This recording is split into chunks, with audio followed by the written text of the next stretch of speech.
You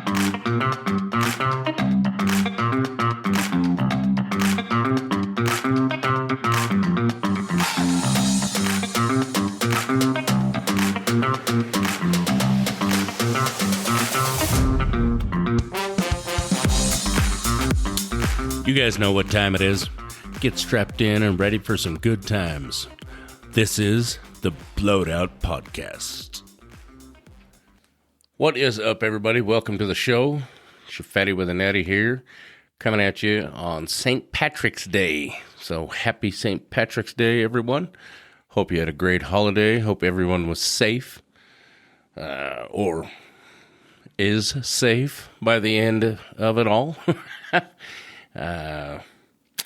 Yes, we should just jump right in. Also want to give a giant shout out and congratulations to Kim Jong-un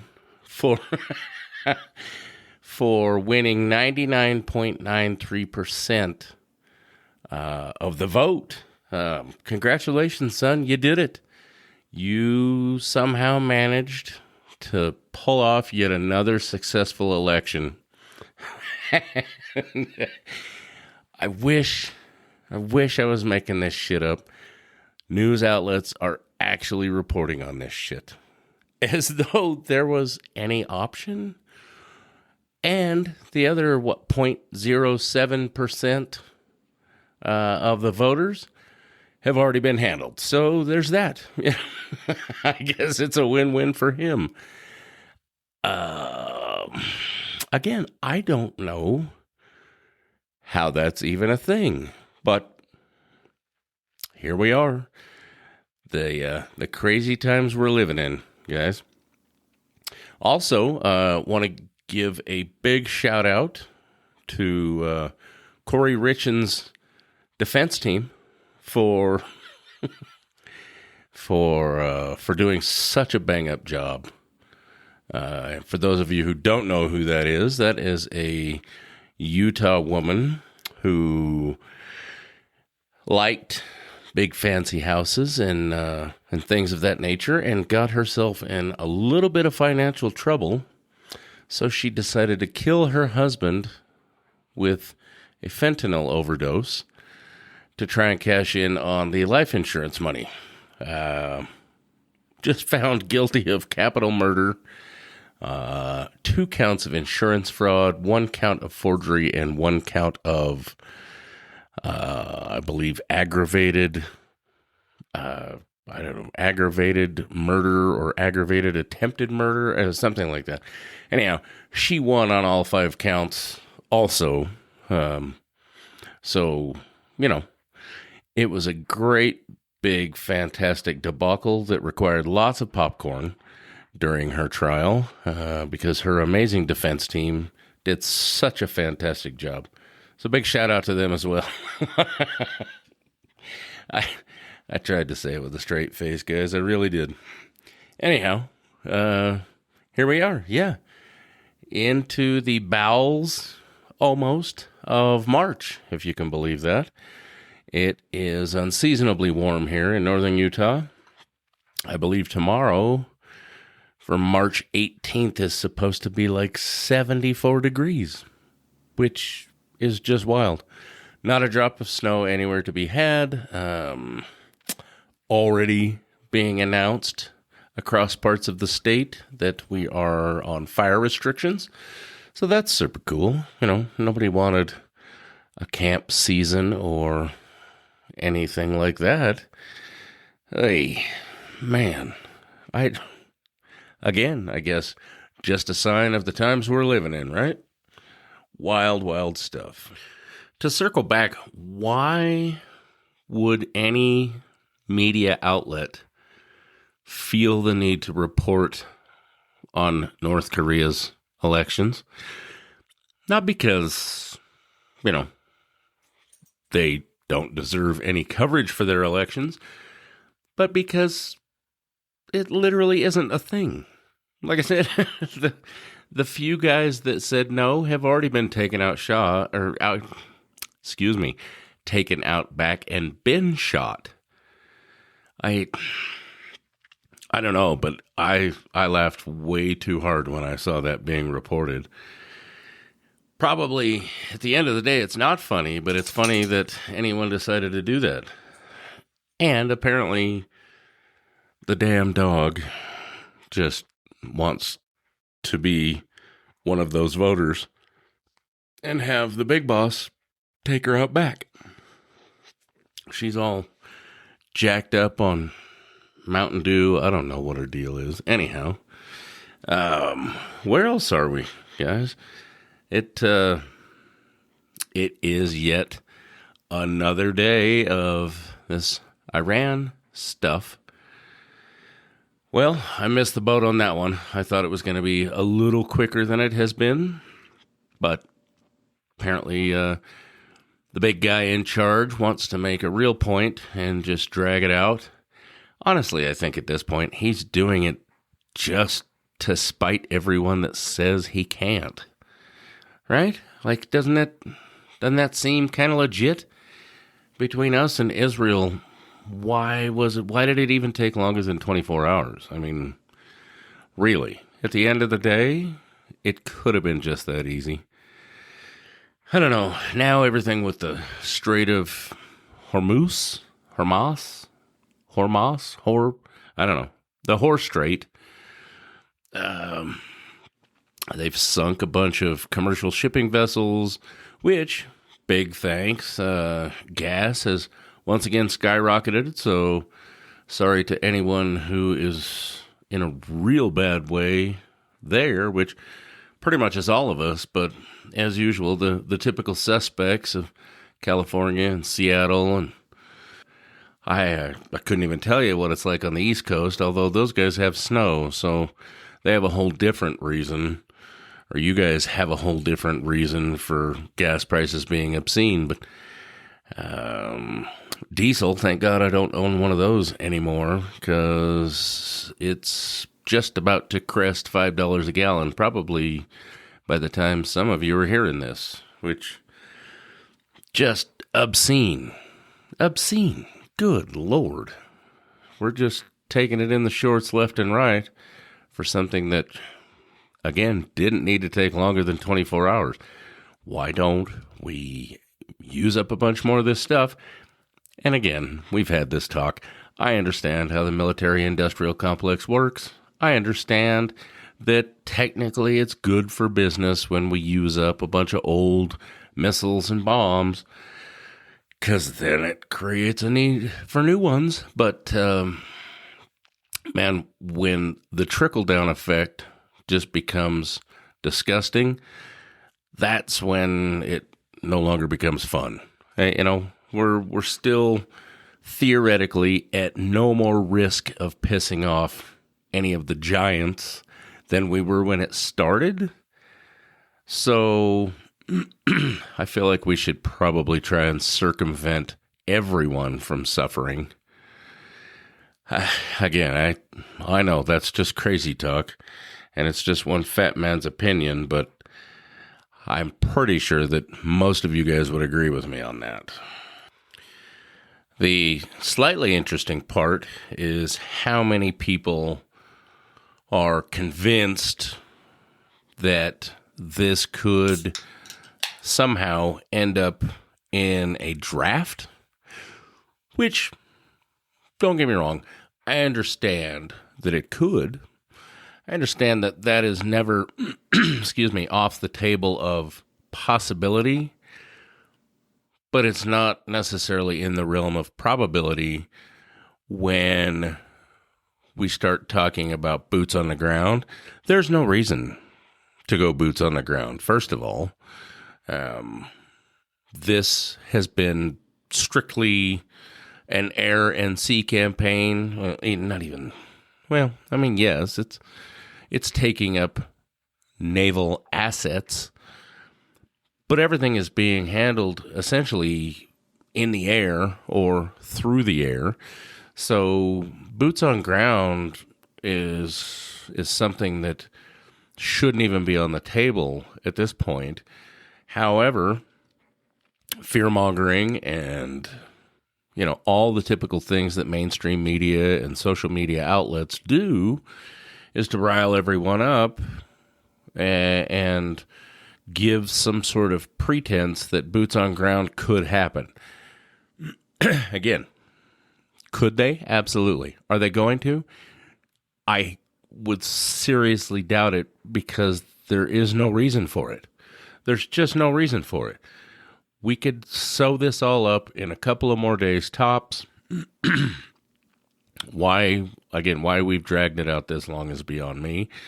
But I am certainly no military analyst or war analyst. I just know that we have plenty of assets and plenty of really cool technology without hitting the big button that we could just literally smoke the whole place. Yes, I understand that creates a big gap in public backing, which we're already lacking. Let's be honest. No one wanted to do this, and everyone is upset about collateral damage because it sucks. I will never disagree on that. Innocent folks, all of those things that don't need to happen, that is why you will never see a campaign to completely smear the place into a swimming pool. Guaranteed. Which, fine. Again, I don't disagree. That it's too much collateral, but I also feel like the Iranian people have been under that type of oppression and everything for so long that they literally, it seems like they literally don't know what to do with the possibility of having a real democracy. And I think that would also be the problem if we decided to do anything with Cuba. It's also going to be a lot of the problem with Venezuela. We're swooping in to try and save these folks in these countries from their horrible dictators or prime ministers or supreme leaders, whatever the hell any of them are calling themselves. But we also, I think, have this notion, and you guys know when I say we, I'm not talking about us talking or listening to this show, but I think that there is a lot of like a preconceived notion that it's just that easy. Like if we just go in and smoke the big boss, then all the people will just rise up and have, a cool little election and make it fair and everything will just go back to being hunky-dory. Well, unfortunately, if it were only that easy, right? It's just not. Once you destroy so much of their infrastructure and you literally break it down to just the average Joes and Jills and their kids, and they go, well, we don't know what to do. We're not politicians or a leader or anything. I think it probably leaves just as much of an open window for some new dirtbag to step in and say, let me handle this. I know what to do. And, again, you're going to get this large mass of population that's going to go, oh, well, we don't know what to do, but this guy says he does, so let's let him run with it and see what happens. Granted, there is some of that is going to have to happen. Someone is going to have to step up and say that they want to, first of all. But again, is it just going to be some dirtbag with the same ideology and the same, if not worse, God forbid, motives as the last guy or the last several guys? honestly, isn't that kind of where we're at? Like, collectively, and also a lot closer to home? Everyone continues to maintain one side or the other. You're either pro-Trump or you're not. And a lot of people, I think, again, just my opinion, seem to forget that they're all bad. None of them give a damn about us. We're just blindly going, oh, well, this guy would have been better than that guy, or this girl would have been better than that guy, or whatever. No. Anyone who jumps right up and says, I want this job, has a motive, first of all. Almost 99%, just guaranteed to have some God complex or ulterior motive or some reason for wanting to be in that position other than just blind power, just raw power of once I control everything, then ta-da.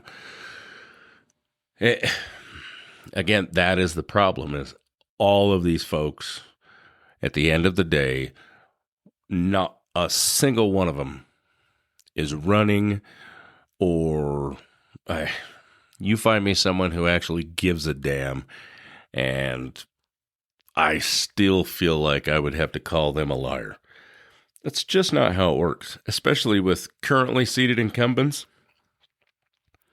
There's not a one of them, especially the ones that have been there for 40 or 50 years, the ones that are literally making millions off of their 6-figure salary because of all the horse shit and all the bureaucracies and, all the places and people throwing money at them for some horse shit agenda. Until we can figure out a way to get rid of that, we're going to be in the same boat just over and over and over again. And unfortunately, I see that happening again with Venezuela, with Iran, with Cuba. There's just no good way to go around it.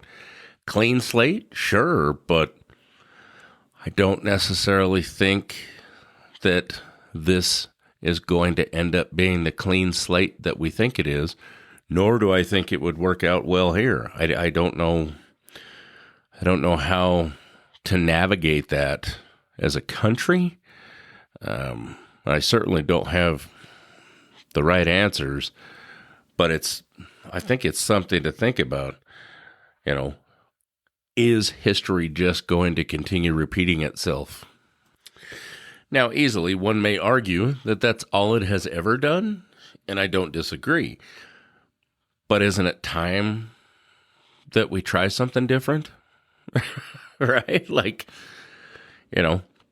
what is it? The definition of insanity is repeating the same thing over and over again, expecting different results. And at some point, it's just an exercise in futility, right? So how do we navigate that to try and change it?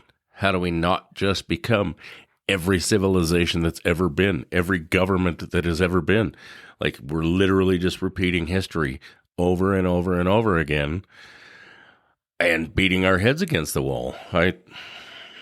I don't know. I don't know how to fix that. I wish I did, because if I did, I certainly wouldn't be, sitting here in a pair of shorts that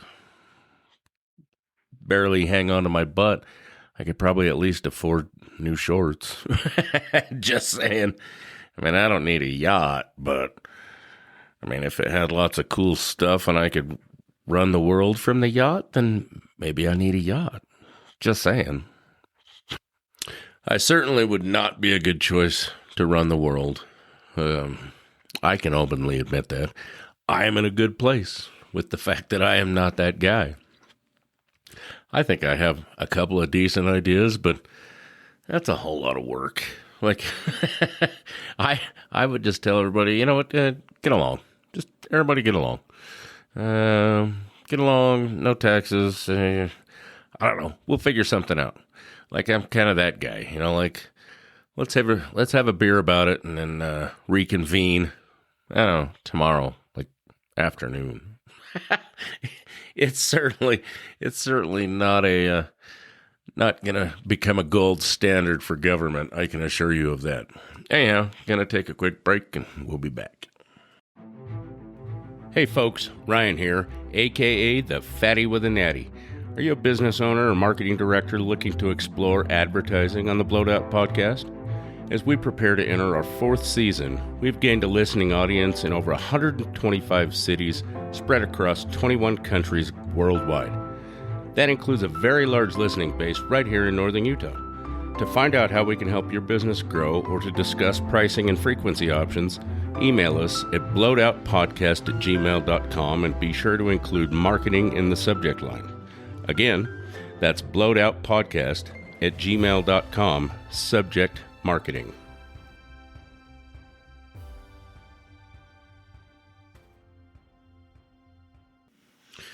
Sadly, one of the things that has also stemmed from all of this is the increase in horrific things going on at home. And I don't see a good way around that either, with shootings and God, it's just a mess. The sooner we can wrap this up, the better. However, we've talked about it before. There is no good situation where cutting the head off the snake works in this case. I just don't see that happening. And I'm certain that you guys would agree with me on that. There's always going to be someone, or in this case, a lot of someones, who are upset about everything that's going on in that neck of the woods. And unfortunately, there are folks embedded in probably all of our countries that are going to take it upon themselves, or possibly take it upon themselves, to try and make a statement or deal with these things. And that's a problem. That's a big problem. You know, we've talked about it a million times, keeping your head on a swivel and staying prepared.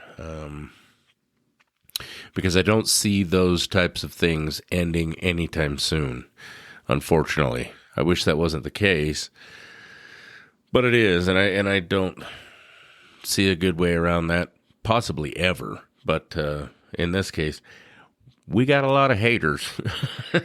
I hate to say that, or I hate to make light of it, but it's absolutely true. So that's another byproduct of all of this, on top of everything else. So hopefully, like I said, hopefully we can get it figured out and sewn up sooner than later, a lot sooner than later, without resorting to any further just gnarliness. You know, if they're ready to back down, let's let them. If they're not, let's hit them real hard for a minute until they are. I don't know. Like I said, I don't have any good answers, but I don't know. I wish I did. I certainly wish I did. But you know what I also don't have any answers about is how to deal with prom, because that's coming up. Yep. See how I just transitioned right out of the doom and gloom? I don't want to talk about it every episode, all episode. It's dumb and I hate it. So we're going to talk about some other stuff and see if we can laugh and make light. And prom season, that's super cool. I can't wait for that. I get to deal with that this weekend. Luckily for me, it's only one of them. And hopefully it'll be over just that quick. And I won't have to worry about it again till next year. Because, you know, what's fun on top of a $70 tank of gas? Buying prom shit and movie tickets and God knows what else. Ugh. I don't like it, guys. I don't like it one bit. But just like everything else, there's no good way around that either.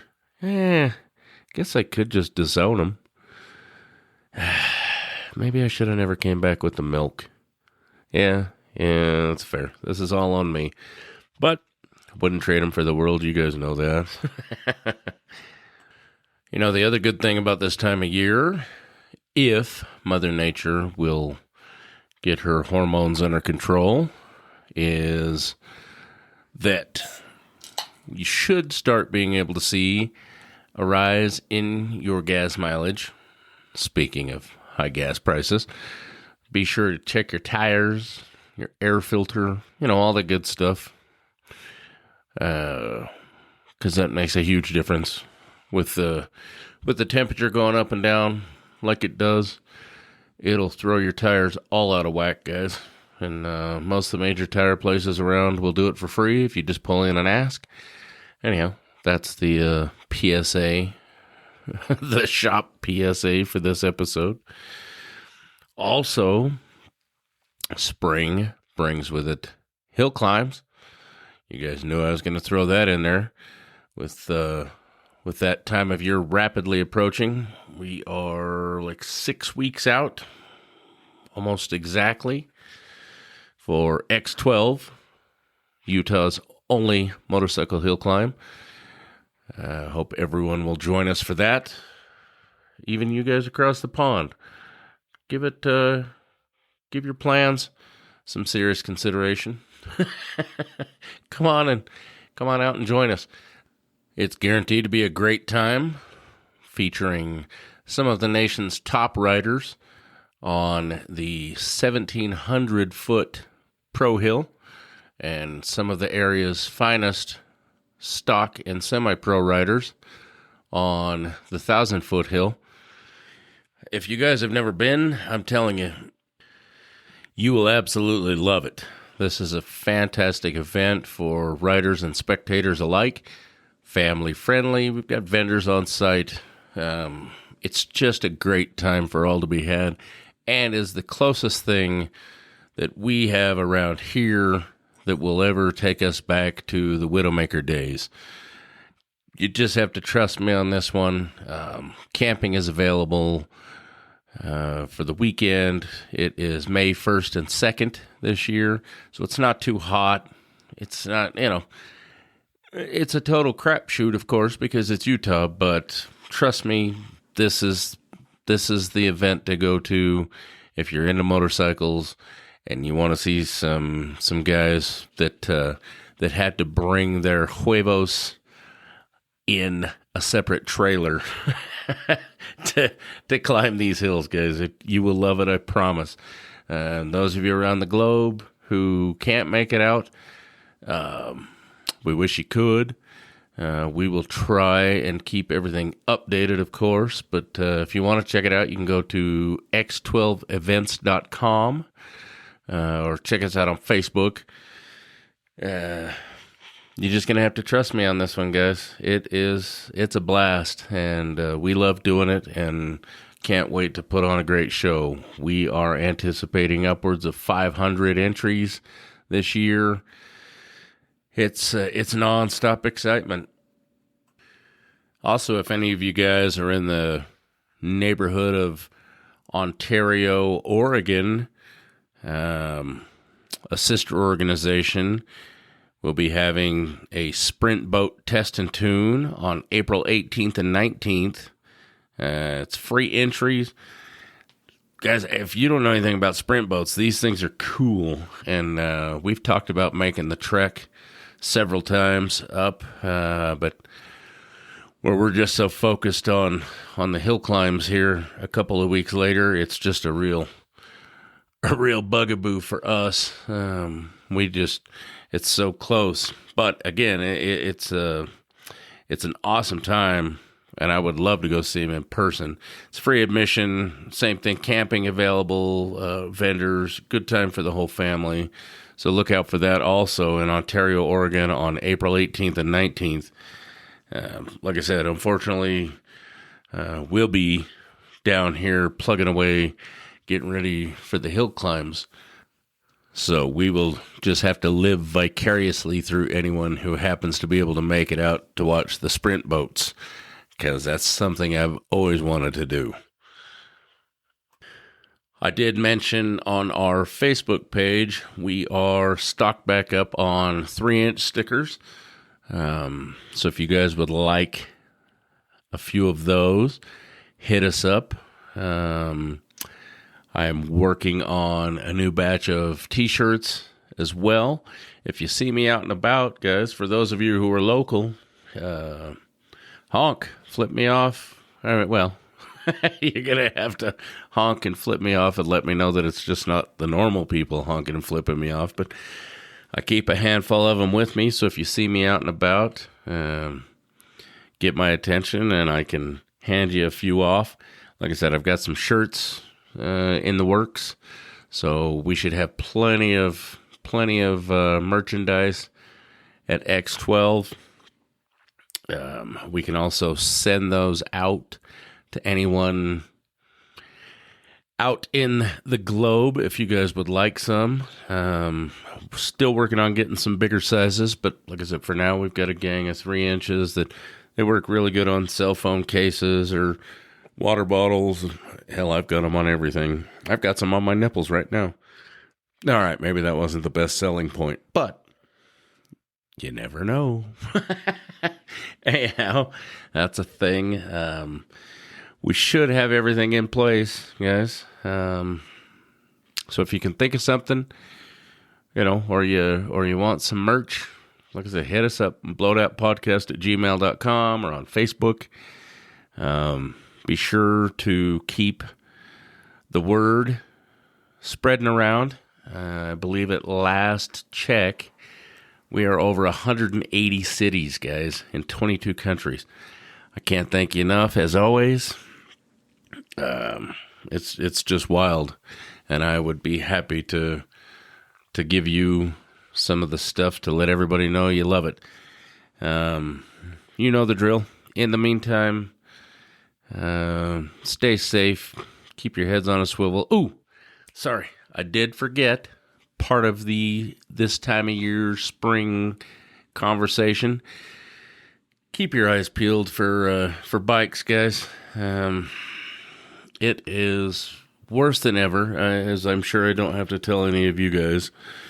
But as someone who's been on a bike for pretty much their entire life, at least off and on, man, it is getting really sketchy out there, and we need to keep our eyes peeled for them, because this current generation of guys who are just running out and buying bikes, they apparently need all the help they can get. And if that's you, I'm sorry. Maybe go find a church parking lot or something to practice in, or take a course, because, man, day in, day out on my way to back and forth from work, guys, you're killing me. And please read the rules on lane filtering. We do not have lane splitting here. It's lane filtering, and most of y'all are doing it wrong. I know. Old Unk buzzkill here, but if it keeps somebody from dying unnecessarily, I'll go ahead and say it. Anyhow, again, heads on a swivel, be safe, love one another, and we'll talk to you guys real soon. Cheers!